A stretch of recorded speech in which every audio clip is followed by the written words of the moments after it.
Good morning, good afternoon, good evening, wherever you may be on this blue orb. My name's Garry Turner, Possibility Expander, expanding possibilities for senior leaders and executives at the intersection of international sales, people and culture, sustainability, and equity and inclusion.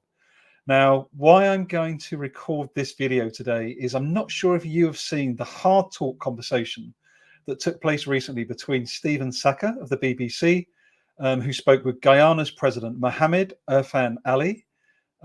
It was quite an explosive conversation and a really important conversation for every single one of us on the planet, but particularly those that work in business and particularly those that, like me, have an interface with the extractive industries. Now, when I talk about the extractive industries, I'm talking about oil and gas, chemicals, pharmaceuticals, food manufacture, all forms of manufacturing, and the global supply chain that wraps that. For sure, there are tens of millions of jobs that depend on that, but that is not the point of this video. This video is a personal video from that perspective, and also from an interest personally to look at things through an increasingly decolonial lens, which is something that I don't think we're doing much in Western business as usual. So the following insights will be purely from Gary's point of view. I want to acknowledge that this is a resource of the BBC iPlayer. It's available for another 11 months at this URL you can see below. And let's get into this particular conversation. It's absolutely explosive, it's insightful, it's powerful, and very, very interesting indeed. So let's get on with it.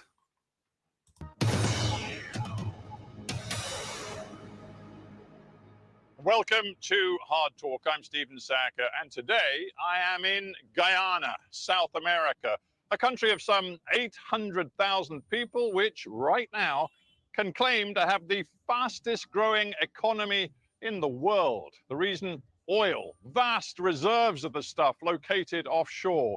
My guest today is Guyana's president, Irfaan Ali.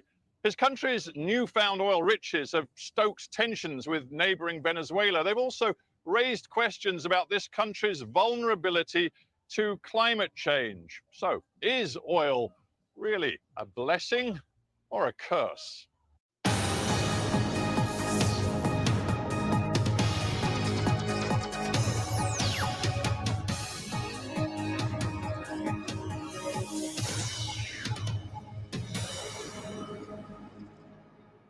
President Irfaan Ali, welcome to Hard Talk. Thank you. Mr. President, you lead a country which by many measures has the fastest growing economy in the world. It is down to you to ensure that this massive windfall your country has is used wisely and fairly. Do you feel the pressure? I don't think it's a pressure. It definitely is a challenge, but it is an opportunity. And to understand this growth and what it means for a country, I think you have to have an appreciation also from where we came and the type of difficulties we have overcome as a country to be where we are today. And that gives you an understanding as to the starting point. And the starting point for Guyana has never been oil and gas. We're a country that came through a very painful past, 28 years of dictatorship. We had democracy reinstalled in 1992. And then from then, we were the second poorest country in the hemisphere. Our debt to GDP ratio was insanely high. We were using 98 cents on every dollar to repay foreign debt. Without oil and gas, we managed to bring that down to 5 cents. What I'm going to do throughout this video is capture some key insights and reflections for you and for us to review together. Dr. Ali just shared that they got their debt to GDP ratio down from 98 cents on the dollar being paid to foreign debts down to 5 cents on every dollar. What that means is a so-called developing country in Guyana, for every dollar that they were producing under GDP terms, was going to Western banks like HSBC, like investment funds that actually fund our pensions in the UK, in the US, and in the West. 98 cents on the dollar of everything that came out of Guyana previously was going into our coffers. You can see how the extraction of wealth from the global south to the global north has perpetuated the situation we have today. I'll let the next phase continue. And at any point, reflect, internalize, constructively challenge, and share your perspective. But I'm going to capture, as we go through this video, a few key insights that raise problems or reflections that I think we need to explore together. Here we go. On every dollar in the repayment of foreign debt.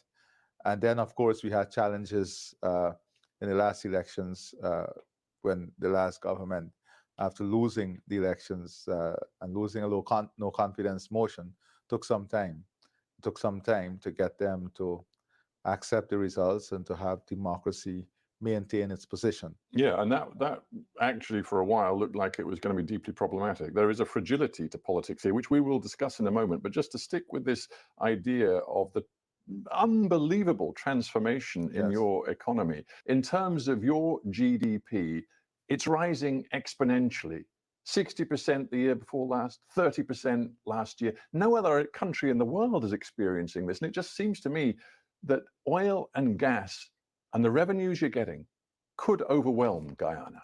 Well, I don't think it can overwhelm Guyana. What this new wealth is allowing us to do is to create a country that is competitive in all the areas that we have potential in. So, for example, Guyana has always been rich in natural resources. I just want to capture Stephen Sackur's assumption that Guyana's leadership is not ready to handle this new influx of wealth.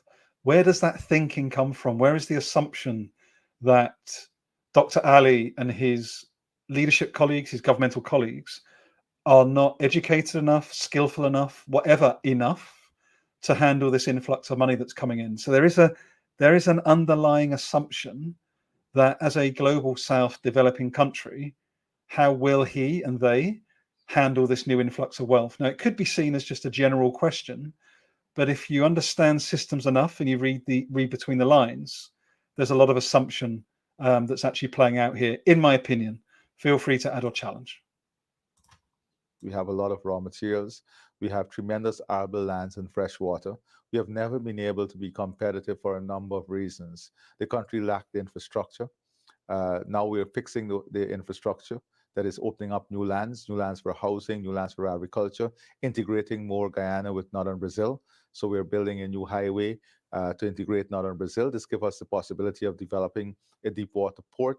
So the build out of the country from an infrastructural standpoint, a social standpoint, and importantly, building a healthcare and education system that is second to none is what is important for us. Now, all of these investments are also critical for us to bring back the huge diaspora that migrated during the period of dictatorship. All of those big ambitions you have. I think it's a really interesting thing to note that under the dictatorship, a lot of people left Guyana to other countries. And Dr. Ali here is talking about the fact of trying to bring back their own people to their own lands following the taking back of the country from dictatorship. I thought it really interesting that this particular topic wasn't picked up by Stephen Sackur and wasn't explored in more detail. Depend on stability. And one of the problems you've got right now is that your enormous new wealth has stirred resentment in your neighbor, Venezuela, which has for long seen a territory, Essequibo, which is 2/3 of your landmass, as rightfully theirs. And Nicolas Maduro, president of Venezuela, is now saying he will take that land. This land, Guyana, was settled in 1899. Our boundaries were settled. Venezuela participated in the settlement of the boundaries. The Venezuelans say that was a colonial agreement, illegitimate, and it is indeed true to say that right now the International Court of Justice is considering the legitimacy of Venezuela's claim. No. What I'll come to what the ICJ is considering. In 1899, Venezuela accepted the boundaries. The country Venezuela accepted the boundaries. They even enacted local laws that accepted the boundaries. They participated with Guyana and Brazil in establishing the tri-marker point, in setting out the poles for this with the surveyors on the boundary. So Venezuela participated fully. When we were about to become independent, they raised a controversy. That controversy that they raised is what is before the ICJ. With the greatest respect, we could spend the next hour talking about the International Court of Justice and the case, but I don't want to do that. I just want to talk about practical realities. The reality is that Maduro organized a referendum last year in Venezuela, which overwhelmingly backed the idea that Venezuela should reincorporate, or incorporate, as you would put it, this territory into the Venezuelan state. If that were to happen, you would lose your rights to drill and produce oil and gas offshore off the coast of Essequibo. Well, first of all, we will not allow that to happen. And that is why we are before the ICJ, because we believe in the international rule of law. We are a peaceful country. We are a democratic country. We believe in regional stability, and we are before the ICJ. Sure, but with the greatest respect, you're also a country with a military and security force of, what, 4,000 men at best. Venezuela can call upon 150,000 men. I'm coming to that. So, but before that, I must establish the point that our first line of defense has always been diplomacy, and we respect the international law and the outcome of the court, the ICJ. However, we recognize that we are dealing with a neighbor that is aggressive, that has made certain threats, and we are investing in our military. We're investing in the technology of our military. We're investing in infrastructure. But more than that, we have aligned ourselves with countries and a region that is on the side of Guyana. The CARICOM as a region has issued statement in support of Guyana's sovereignty. The US has issued statement in support of Guyana's sovereignty. The UK has issued statement in support of Guyana's sovereignty. France has... On this note, I did some research actually to find the document, and there is indeed something. I will share it now on the screen. This is from the UK government gov.uk website, and it shows you the America's minister visits Guyana to demonstrate UK support for territorial integrity. So there's a question here, and this will be in the show notes on YouTube. There's always a question here for me. To what extent and why does the UK government want to have such a strong relationship with Guyana when all of this new oil and gas is becoming available? Open question, open curious question. So let's take it back to the conversation. Issue statement in support of Guyana's sovereignty, Canada. So we are working on the basis of an international coalition that would not allow this region to be destabilized by any action by Venezuela to overrun our territorial integrity or our borders. But have you seen the satellite imagery, which shows that armored vehicles have gathered close to the border with Essequibo on the Venezuelan side, that they have armed coastal vessels, again, gathered close to your waters? Well, what I'm saying is that we have made it very clear that if there is any breach in our territorial space, if there is any action by anyone to destabilize our country and to invade in any way, shape, or form, that we will call upon every force and every friend to help us and to work with us to protect our territorial integrity. Let's talk about a different aspect of the oil and gas bonanza. Your relationship with the key oil corporation, which undertook the exploration and undertakes much of the production, that is Exxon. They've been here from the very beginning. Yes. Why did Guyana give Exxon such an extraordinarily sweet deal, which gives them an unprecedented amount of economic gain from their work here? Well, first of all, this agreement was made under the last government. And you have not changed it, Mr. President. Yes, no, and I'm coming to that because there is something called sanctity of contract. What message are we going to send to international investors if you have a contract and then you just change the contract? When Exxon came to Guyana to explore for oil, they came to explore for oil. There was no one said oil is here. They invested, they explored for oil. After they would have completed the exploration, they found oil. After they found oil, there's a production sharing agreement that was signed by the last government. An agreement that was signed by the last government. You only get, if I may say so, and of course, you only get 2% royalties. It's a 50% profit share after cost recovery. And the cost recovery, as I understand it, is going into the many billions of dollars already, i.e. Exxon is basically saying, we're not going to give you much of a share of this because think about the vast expense we have had developing these oil fields. I think that's totally a misconception. First of all, I'm agreeing with you that it was a bad deal. We have said this publicly, but we cannot move from a bad deal to a situation where you unilaterally change a contract. Simple. I just have to say, and again, this is just Garry speaking, I'm incredibly impressed by the integrity.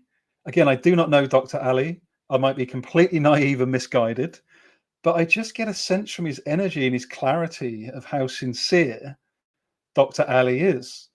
And the fact that he's willing to try, even though it's a bad deal for Guyana, in favor of Exxon, the biggest oil company on the planet. So Exxon knew they were getting a sweet deal. So it shows you how these things are playing out. But I just wanted at this juncture to say, incredibly impressed.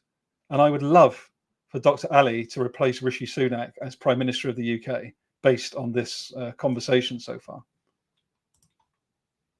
Question. Is Guyana being exploited right now by Exxon? I'll come to your Simple question. I wouldn't say that we're being exploited by Exxon. We signed an agreement as a country with Exxon. We cannot unilaterally change that agreement. What we committed ourselves to do as the new government is to ensure that no new PSA would have those similar terms. And we've already changed the PSA to be more balanced in terms of giving the country the best possible revenue, but more importantly, in ensuring that we don't also create a situation where investment in the sector is curtailed because of the PSA. But Mr. President, I just want to be very straight with you. We're sitting here together, the two of us, in a luxury hotel in Georgetown, and outside this door, there is a fancy conference expo in which many corporate leaders from big oil around the world are sniffing around the opportunities in your country. And at the very same time, we have a report from Global Witness, the anti-corruption people, saying that if a deal had been done with the more usual royalty and cost agreements like we've seen in other parts of the world, then Guyana would stand to gain another $50 billion from your oil and gas reserves, money you are not going to get. How can you tell the people of your own country, many of them living in poverty, that this deal that you are currently operating under to get the oil and gas out of the ground is a good deal for them? Did I say it's a good deal? I said that the deal was heavily skewed to Exxon. Again, absolute kudos to Dr. Ali here. Sackur did not listen to Mohamed Ali's reply. I made a note of this in my Google Doc where he made it explicitly clear that he said it was a bad deal done under the previous government. So it's almost like Stephen Sackur had his particular line of questioning lined up and had zero ability to flex based on what Dr. Ali shared with him. And there's just a real arrogance for me, honestly, in this interview technique. I get it's about hard talk. I get it's about being constructively challenging, but to not listen to the person that you're having a discussion with, it's more like an interrogation than an interview or a discussion. And I just wanted to capture that moment. So I think it's quite offensive behavior in many ways from an interview point of view. We have said this publicly. You're not getting it. We have said that the deal was heavily skewed to Exxon.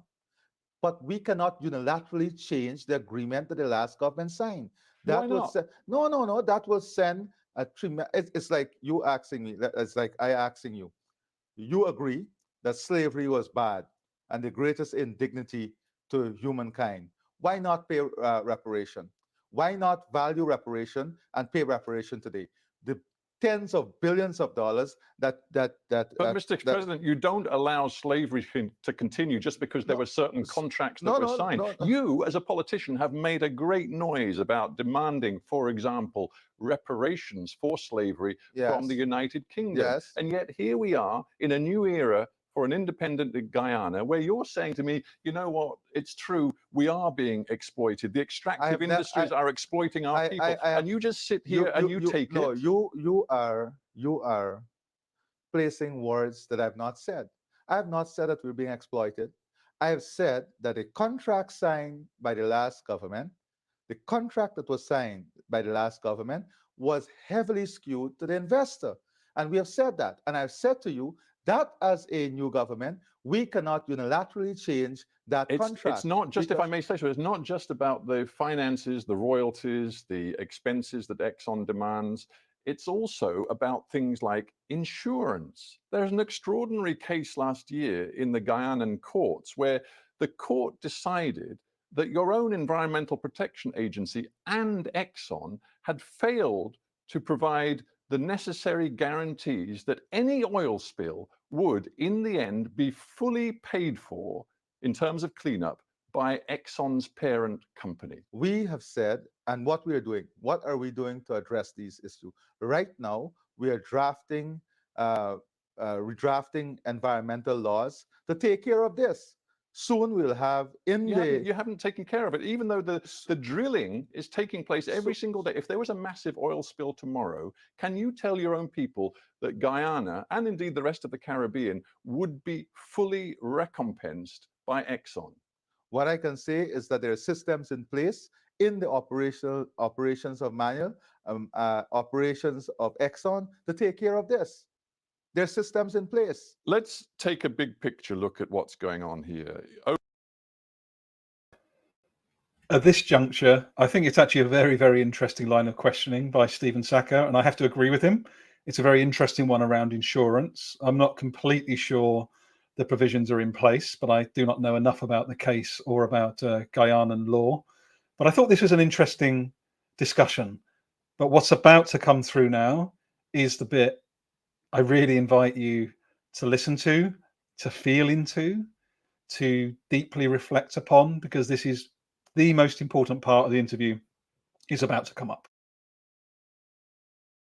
Over the next decade, 2 decades, it is expected that there will be $150 billion worth of oil and gas extracted off your coast. It's an extraordinary figure, but think of it in practical terms. That means, according to many experts, more than 2 billion tons of carbon emissions will come from your seabed, from those reserves, and be released into the atmosphere. I don't know if you, as a head of state, went to the COP in Dubai. Let me stop you right there. Do you know that Guyana has a forest forever that is the size of England and Scotland combined? A forest that stores 19.5 gigatons of carbon, a forest that we have kept alive, a forest that we have kept alive. Does that give you the right? Does that give you the right to release all of this carbon? Does that give you the right to lecture us on climate change? I am going to lecture you on climate change because we have kept this forest alive that stores 19.5 gigatons of carbon that you enjoy, that the world enjoy, that you don't pay us for, that you don't value, that you don't see a value in, that the people of Guyana has kept alive. Guess what? We have the lowest deforestation rate in the world. And guess what?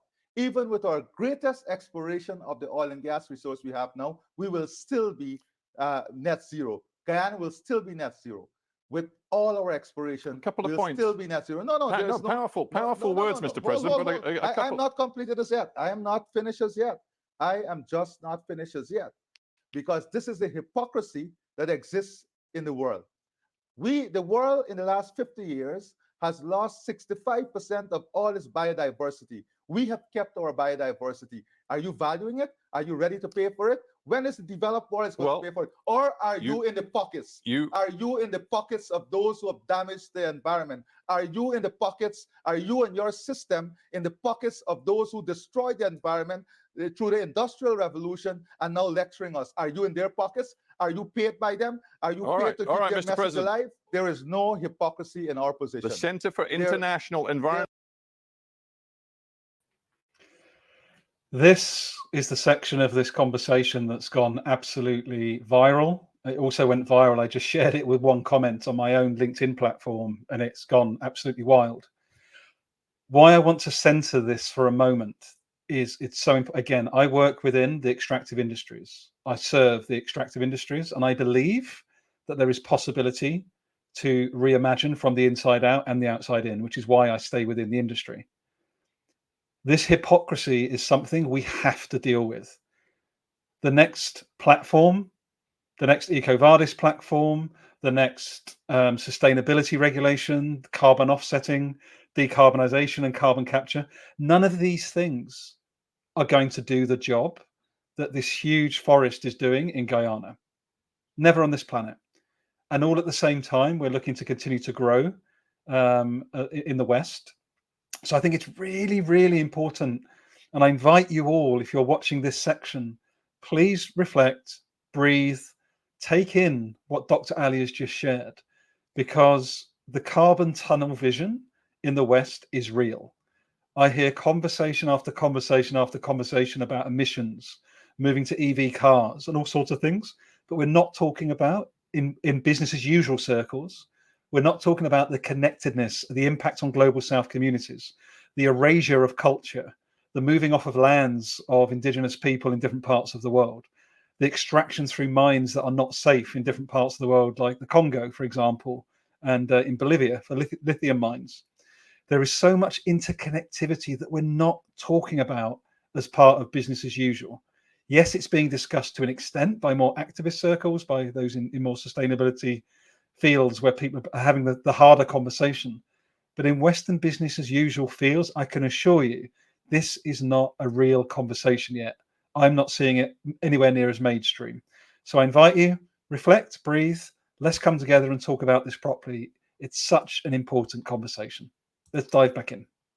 Environmental law has described the oil and gas production in Guyana as turning your country from, as you rightly put it, a carbon sink into a potential, quote, carbon bomb. Now, you may say you have every right to exploit that oil and gas. That is ridiculous. We, even with exploring and production of all our resources, we are going to still be carbon neutral. We are still going to be carbon neutral. Let me quote to you Greenpeace, who say quite simply, to avoid the worst impacts of climate change, and you know that your own country is one of the most vulnerable to climate change because most of your population lives below sea level. And we have paid, guess what? Guess what? We have paid for the mitigation. We have paid for the adaptation. We are the ones who have to find revenue. No, I want to continue. I haven't finished telling you what Greenpeace say. Yes, but let me tell Greenpeace say we need to keep the majority of the world's remaining fossil fuels in the ground. Yeah, Greenpeace can say that. You're not doing that. Greenpeace and you can say that. But we need to get resources, and the developing world, we need to get resources to build the sea defenses. We need to get sea defenses to build a drainage and irrigation system. You just said that we're 6 feet below sea level. Who is going to pay for the infrastructure? Who is going to pay for the drainage and irrigation? Who is going to pay for the development and advancement of our country? Are you going to pay? It's not coming from anywhere. It's not coming from Greenpeace or anyone else. Look at the adaptation budget that is required for the developing world. Where is the money coming from? Isn't there a cynicism here in Georgetown, best expressed by your vice president, who said recently, because there is this climate change imperative to decarbonize, our policy is to get as much oil out of the ground as quickly as possible. Now, he said, that's harsh for those who think that you should be environmentally sound, but that is the reality of it. Those were very honest words from your vice president. And that is what we are, honest. We are practical. So you're rushing to get this oil out before any deal is done, to quote Dubai COP, to transition away from oil and gas. You can say we are rushing, but we are very practical. We have this natural resource, and we are going to aggressively pursue this natural resource because we have to develop our country. We are committed to the development of this region. We have to create the opportunity for our people, because no one is bringing that for us. No one is bringing that for us. No one is paying our agenda. Just No one is paying our agenda. a final thought. This is a really interesting point for me, because this is also linked to Western hegemony, right? As we saw earlier in this particular interview, such a high percentage of the Guyanan debt, it's up to 95% of GDP, was going just on Western, mainly I would assume, Western interest payments to Western financial institutions. So literally more or less have a bankrupted country, right? And so what they're now trying to do is follow the Western capitalist model of development, and of course wanting infrastructure, better education, all of that's absolutely valid. But what I also see within this is the trap of Western hegemony reinforcing itself as the way to try and progress and to try and be better. So yeah, you can sort of see Western hegemony wrapped up a little bit in this thinking as well, which is totally understandable. Again, feel free to add or challenge. Thought about what this means inside your own country. Earlier on, I referred to the fact that 40% of the Guyanese population currently still lives in poverty. And according to USAID, from a recent report, Guyana's political instability, which we also referred to, raises concerns that the country is unprepared for its newfound wealth. The tremendous influx of money opens many avenues for corruption. How do you, as president, ensure that that doesn't happen? Again, a fair question. I think it's a fair question from Stephen Sackur, but also what an incredibly arrogant comment as well, when we see the level of corruption in the UK, a so-called developed country. We've seen nothing but corruption from the last 10 to 12 years of the current government in terms of handing out money to their friends during COVID for PPE. All the evidence is out there. So I just find that, again, there's this sort of arrogance of global north talking to global south countries in a sort of patronizing, oppressive way, really, to be honest, because it's a little bit about get your own house in order before you go judging other people's. And I accept the question is a fair one in and of itself, but I think the context from which it's delivered is it's pretty bad. That's just my perception. Again, appreciate your challenges. So when we came into government, we said that there are a number of things that we must do. First of all, there must be an arm's length relationship with the oil revenue. So first, the Minister of Finance has to declare all the revenue that comes into the system. If he does not declare that, within 30 days, there's a 10-year mandatory jail term for the Minister of Finance. Secondly, any revenue that is spent from oil and gas must pass through the budgetary process. So it has to go through the parliament, it has to be debated in the parliament, it then comes into the system, it is then audited by the Auditor General at the end of what it was intended for. And then, of course, the investment decision is made by a committee that is arm's length away, an independent committee that is arm's length away from the government. Yeah. Just a final thought on the politics. You described the tensions around the 2020 election. It was hotly disputed. I think it's fair to say that there's a clear sort of ethnic element to the politics of Guyana. Your party is predominantly Indo-Guyanese. The opposition... We're the only national party. Well, that's what you say. But we're the nonetheless... But when you go on the ground, and I invite you to our Congress, you will see the representation of party. I refer to the opposition leader, Aubrey Norton, from the opposition National Congress. So now you're saying that in the words of the opposition leader. No, I want to pursue the words he recently said, where he said that given everything that your government is doing with the oil money, to quote him, a one-party state is emerging in Guyana. There are fears that the money you have access to is entrenching your political supremacy. Well, first of all, let me address an issue. You have to give me a few moments.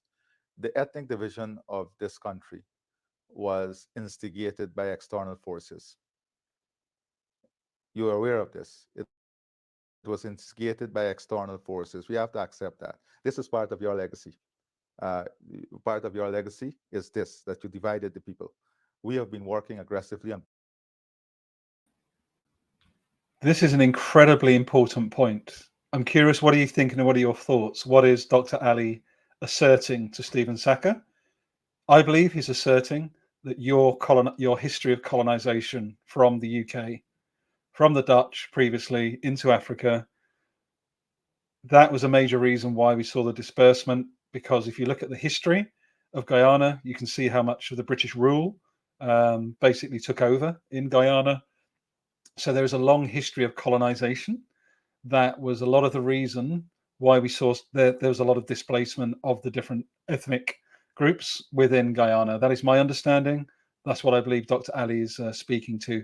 And again, it's a shame that Stephen Sackur doesn't acknowledge that more directly. But yeah, very curious. Bringing back the people together. My agenda is a one Guyana agenda, and I want to see all of Guyana prosper, and prosperity comes to every single home. So our political party is a national political party, and to win the elections, you have to win more than 50% of the vote. There is no one ethnic group that is 50% in this country. If you look at the ethnic breakdown of the country, for a political party to win the elections, and we are one political party, we have to win from all ethnic groups. We have to win from all segments. So we are pursuing a political strategy that brings our people together, that unify our people, and that works towards bringing prosperity to every single home. That is the strategy that we are pursuing. And that is the only strategy we are interested in. A final thought, because we're almost out of time, and it comes from Frederick Collins, who's the director of Transparency International in Guyana. And it's in a sense, it's the reworking of an old idea, because he says oil can still end up being more of a curse than a blessing to the Guyanese people. Are you sure that that won't happen? We intend for it not only to be a blessing, but for it to be an important tool in the transformation of our society, in the building of a prosperous Guyana and a sustainable Guyana. For us, this revenue, this stream of revenue, offers us the opportunity to diversify our economy and to create a country that can finally fulfill all of its potential. But it's one heck of a responsibility on you. I'm ready to take that responsibility and to fulfill that responsibility, more importantly. President Irfaan Ali, thanks for being on Hard Talk.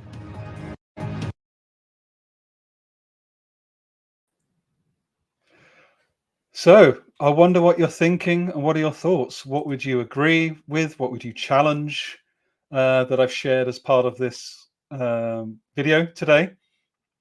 There's a couple other things that I'd like to wrap up with, just contextually, because I think it might be quite interesting. So there's actually a post. My good friend Hung Lee curates an incredible weekly recruiting brain food newsletter. It's absolutely fantastic. And last week it had the PwC, one of the big four, CEO Survey 2024. Hope you can see that on the screen. I think you can.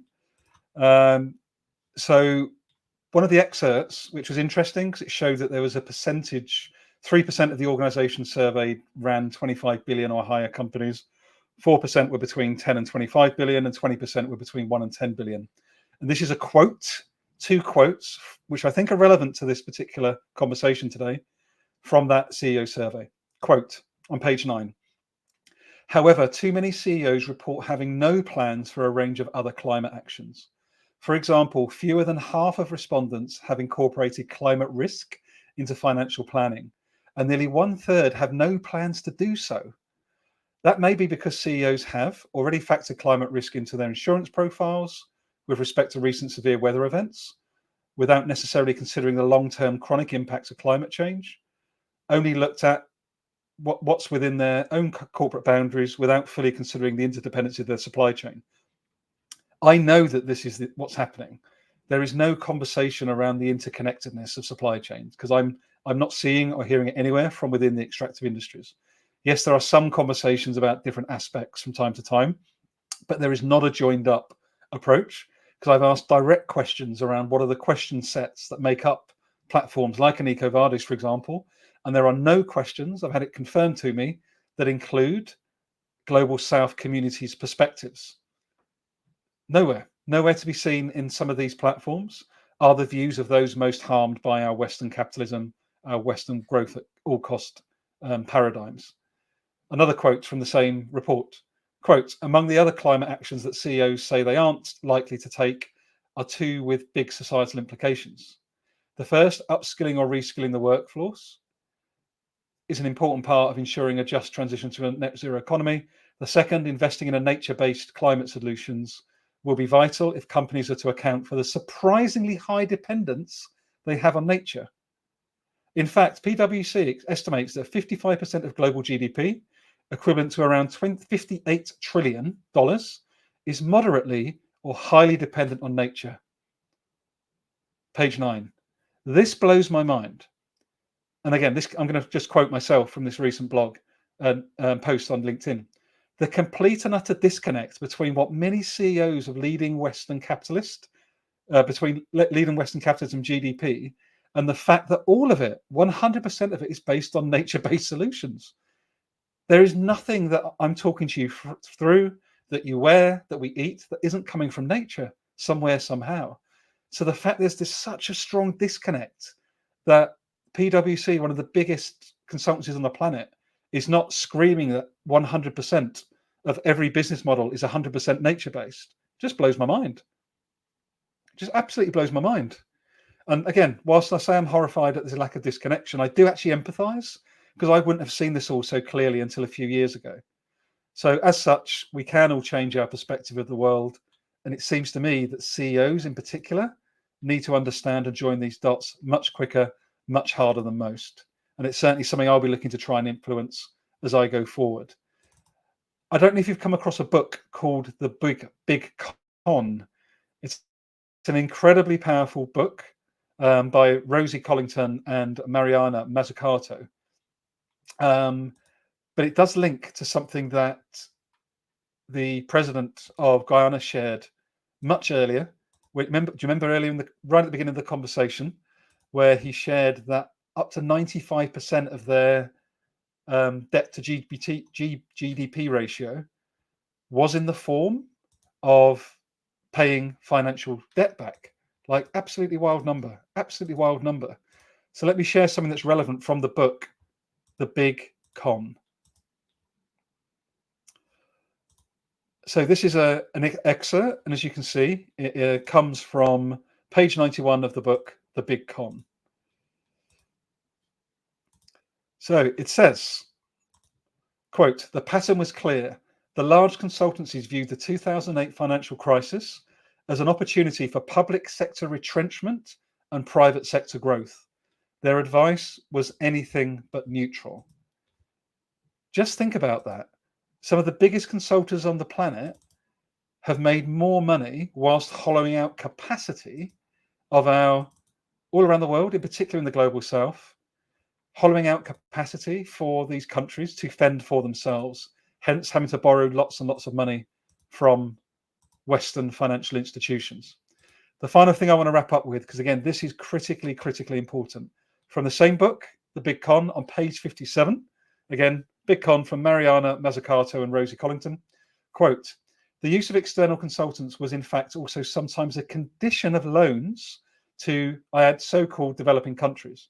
For example, the conditions of the World Bank's loan to Guinea-Bissau include an article stating, in order to assist BNG, the National Bank of Guinea-Bissau, in carrying out its responsibility, the borrower acting through BNG shall 1, employ a team of project management consultants and experts, e.g. the likes of McKinsey, and 2, assign adequate numbers of qualified local professional and support staff in BNG to work with such a team in discharging such a responsibility, close quote.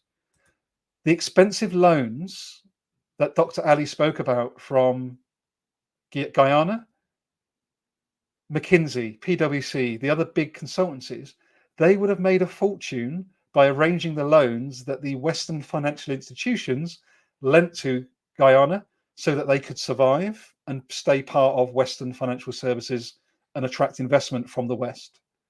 Just think about that. That's how interconnected everything is. That's how important it is that we look at these hegemonic systems and start to try and reimagine beyond them. Because whilst they've done a fantastic job in Guyana of getting that debt to GDP ratio down from 98% to 5%, you can see that the future vision of Guyana is still heavily modelled on external foreign investment, which we just see a recolonization effect is almost definitely going to occur. So personal insights, personal reflections, I'm going to share some of these on my platforms. I invite you to challenge me. I invite you to build on the conversation. I'm definitely not right. I'm just curious. But I do think it's this type of conversation we need to be having, regardless of sector, regardless of where we live in the world, regardless of what our role is. We need to be much more curious, much more vulnerable, much more imaginative. And then I believe we can allow these old systems to collapse and go away and co-create and reimagine new worlds together. Let me know what you think. Take care for now. Find out more from me at my Linktree. And I hope to see you around and let us know how it lands. Cheers, everyone.